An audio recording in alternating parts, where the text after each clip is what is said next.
Halo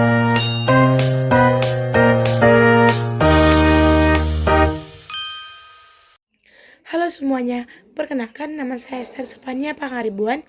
Pada kesempatan kali ini kita akan membahas bab 2 tentang demokrasi berdasarkan Undang-Undang Dasar tahun 1945. Bab ini sangat penting karena menjelaskan bagaimana perjalanan sistem demokrasi Indonesia mulai dari pemberlakuan Undang-Undang Dasar, perubahan yang terjadi, hingga perilaku demokratis yang harus kita terapkan di era keterbukaan informasi saat ini.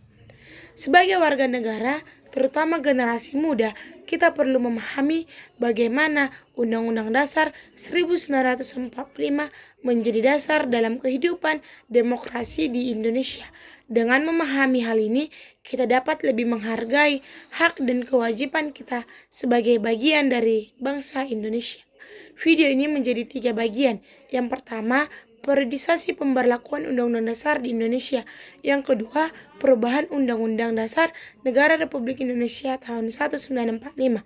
Yang ketiga, perilaku demokratis berdasarkan UUD NRI tahun 1945 pada era keterbukaan informasi. Yang pertama, periodisasi pemberlakuan UUD NRI tahun 1945. Perjalanan konstitusi di Indonesia. Perjalanan konstitusi di Indonesia mengalami beberapa tahap penting. Sejak Indonesia merdeka pada tanggal 17 Agustus 1945, bangsa kita telah mengalami beberapa kali perubahan dalam penggunaan Undang-Undang Dasar. Perubahan ini terjadi karena adanya pengaruh politik, situasi nasional yang tidak stabil, serta upaya untuk mencari bentuk pemerintahan yang paling sesuai dengan kepribadian bangsa Indonesia. Periode UUD NRI tahun 1945 yaitu 8 Agustus 1945 hingga 27 Desember 1949. Setelah proklamasi kemerdekaan, para pendiri bangsa segera menetapkan UUD tahun 1945 sebagai dasar negara.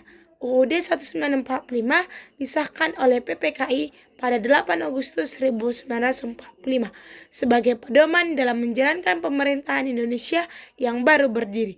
Pada masa ini, sistem pemerintahan yang digunakan adalah sistem presidensial, di mana presiden memegang negara sekaligus kepala pemerintahan.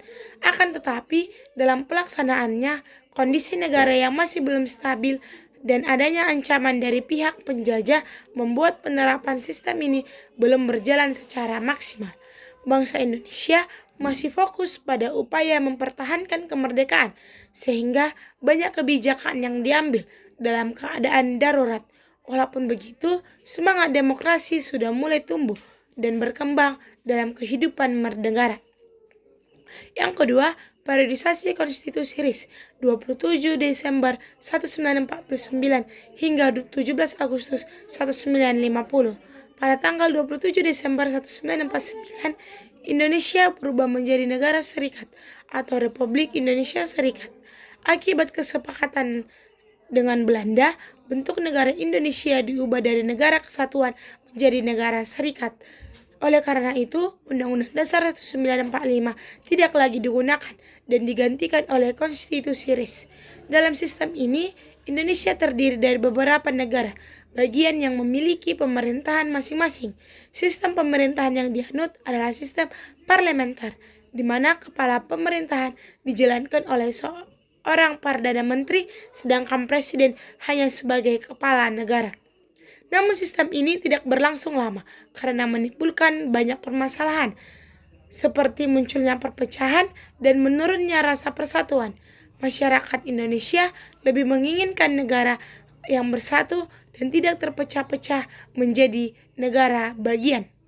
Yang ketiga, ada periodisasi Undang-Undang Dasar sementara, yaitu sementara 1950, yaitu 17 Agustus 1950 hingga 5 Juli 1959.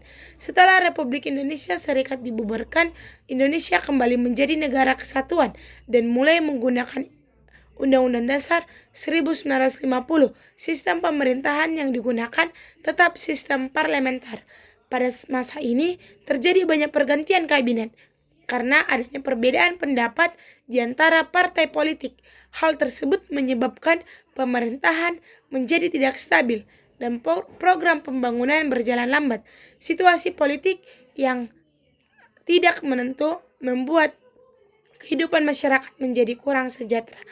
Karena kondisi bangsa yang semakin tidak stabil, Presiden Soekarno akhirnya mengeluarkan Dekret Presiden pada tanggal 15 Juli 1959 yang berisi pembubaran konstituante dan pernyataan kembali menggunakan Undang-Undang Dasar 1945 sebagai dasar negara. Yang keempat, ada priorisasi kembali ke Undang-Undang Dasar 1945, 5 Juli 1959 hingga sekarang. Melalui Dekret Presiden 5 Juli 1959, Indonesia kembali menggunakan UUD RI tahun 1945. Namun dalam pelaksanaannya, terutama pada masa Orde Baru, demokrasi belum berjalan sepenuhnya dengan baik. Masih terdapat pembatasan terhadap kebebasan berpendapat dan pers tidak sepenuhnya bebas. Kekuasaan presiden juga sangat besar pada masa itu. Setelah reformasi tahun 1998, Undang-Undang Dasar 1945 untuk disesuaikan dengan perkembangan zaman, amandemen ini bertujuan untuk menciptakan sistem pemerintahan yang lebih demokratis, transparan, dan melindungi hak-hak rakyat. Yang kedua, kita akan membahas perubahan Undang-Undang Dasar Negara Republik Indonesia tahun 1945. Perubahan atau amandemen UUD 1945 terjadi pada masa reformasi, yaitu antara tahun 1999 hingga 2002. Perubahan ini dilakukan oleh Majelis Pemusyawaratan Rakyat atau MPR dalam 4 tahap. Amandemen UUD NRI 1949 tidak mengubah pembukaan UUD 1945 karena di dalamnya terdapat Pancasila dan cita-cita luhur bangsa Indonesia. Yang diubah adalah beberapa pasal dalam batang tubuh agar lebih sesuai dengan prinsip demokrasi modern. Tujuan utama perubahan UUD 1945 adalah yang pertama membatasi kekuasaan, yang kedua memperkuat kedaulatan, yang ketiga menjamin hak asasi manusia, yang keempat mewujudkan sistem checks and balance antar lembaga negara, yang kelima menghindari terjadinya kekuasaan yang otoriter. Adapun perubahan yang terjadi antara lain, 1. Presiden dan wakil presiden dipilih langsung oleh rakyat. Sebelumnya, presiden dipilih oleh MPR.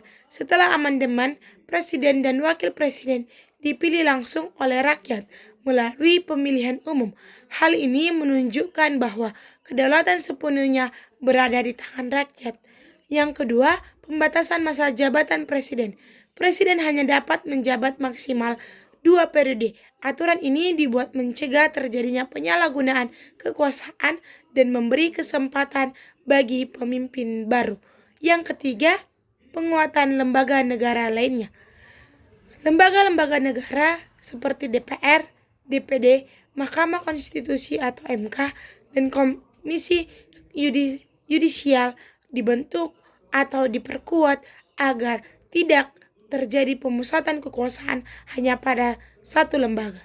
Yang keempat, penambahan pasal-pasal tentang hak asasi manusia atau HAM. Hak asasi manusia kini diatur lebih lengkap dalam UUD 1945 hasil amandemen. Setiap warga negara berhak hidup, berpendapat, beragama, serta mendapatkan perlindungan hukum. Yang kelima, pembagian kekuasaan yang lebih jelas. Kekuasaan negara dibagi menjadi 3, yaitu eksekutif, legislatif, yudikatif. Dengan adanya pembagian ini, setiap lembaga dapat saling mengawasi. Dengan demikian, perubahan UUD NRI tahun 1945 membuat sistem demokrasi Indonesia menjadi lebih kuat, modern, terbuka, dan berpihak pada masyarakat. Yang ketiga, kita akan bahas perilaku demokratis berdasarkan UUD NRI tahun 1945 pada era keterbukaan informasi. Kita sekarang hidup di era digital, di mana informasi sangat mudah diakses melalui internet dan media sosial. Semua orang dapat dengan cepat menyampaikan pendapat, kritik, bahkan protes Namun, kebebasan ini harus disertai dengan sikap yang bijak dan bertanggung jawab agar tetap sesuai dengan nilai-nilai demokrasi dalam Undang-Undang Dasar 1945. Berikut adalah contoh perilaku demokratis yang harus kita terapkan dalam kehidupan sehari-hari. Yang pertama, bebas berpendapat, tetapi tetap sopan dan bertanggung jawab. Menyampaikan pendapat adalah hak setiap warga negara, namun pendapat tersebut tidak boleh mengandung unsur penghinaan, ujaran kebencian, atau provokasi. Kita harus memakai bahasa yang baik, sopan, dan santun. Yang kedua, menghargai perbedaan pendapat. Dalam masyarakat yang beragam seperti Indonesia, perbedaan pendapat adalah hal yang wajar. Sikap demokratis ditunjukkan dengan mau mendengarkan dan menghargai pandangan orang lain. Yang ketiga, tidak menyebarkan berita bohong atau hoaks. Sebelum membagikan informasi, kita harus terlebih dahulu memeriksa kebenarannya. Menyebarkan hoaks dapat merusak persatuan dan menimbulkan konflik atau perdebatan yang terjadi di masyarakat. Yang keempat, menggunakan media sosial secara positif dan bijak. Media sosial seharusnya digunakan untuk hal-hal yang bermanfaat, seperti berbagai ilmu, menyebarkan pesan damai, dan membangun semangat persatuan. Yang kelima, ada berpartisipasi aktif dalam kehidupan demokrasi. Yang keenam, menjunjung tinggi hukum dan hak asasi manusia.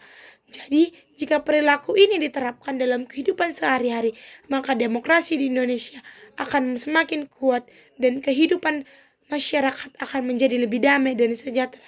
Sekian video yang bisa saya sampaikan. Bila ada tutur kata saya atau penjelasan saya yang kurang jelas, mohon dimaafkan. Terima kasih.